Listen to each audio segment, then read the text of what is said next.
Sino nga ba ang hindi makakalimot sa elegant shot, ang center na tumatakbo na parang guard, pumapasa na parang magic at humahakot ng kampiyonato sa bawat team na mapuntahan niya.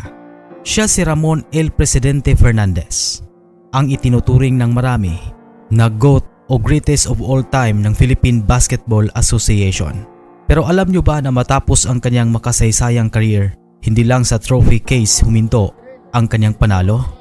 Ngayon, isa na siyang solar energy specialist at matagumpay na entrepreneur sa larangan ng agrikultura. Sa videong ito, hihimayin natin ang buhay ni Mon Fernandez mula sa hardcourt hanggang sa renewable energy at ang kanyang tanyag na suka. Isa sa mga pioneer players noong 1975 para sa Toyota Comets, siya ang all-time scoring leader ng PBA na may 18,996 points. May hawak ng record para sa pinakamaraming PBA championships, 19 titles, kasama ang iba't ibang kupunan.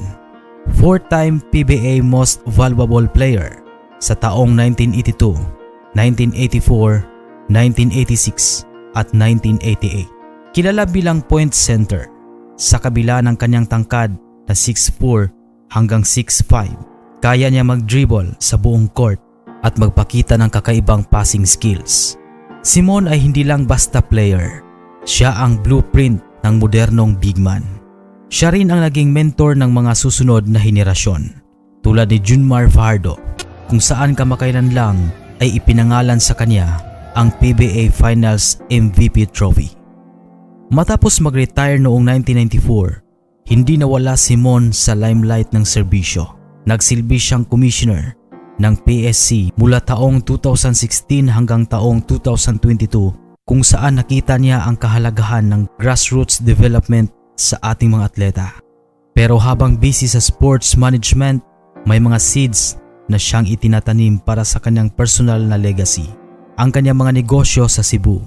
Nagsimula noong 2004 bilang suka ni Tisoy para sa kanilang dinner sa Cebu.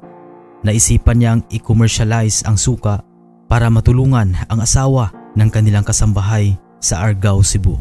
Sa halip na gawing tuba o coconut wine at inumin lang ang nectar, binili ito ni Mon sa mas mataas na presyo para gawing suka. Gawa sa 100% natural na coconut nectar o bahalina na walang preservatives. Ngayon ay kilala na sa tawag na suka ni El Presidente at ini-export na rin sa ibang bansa sa tulong ng mga partners tulad ng ProFood. Sabi nga ni Mon, ang paggawa ng suka ay parang basketball.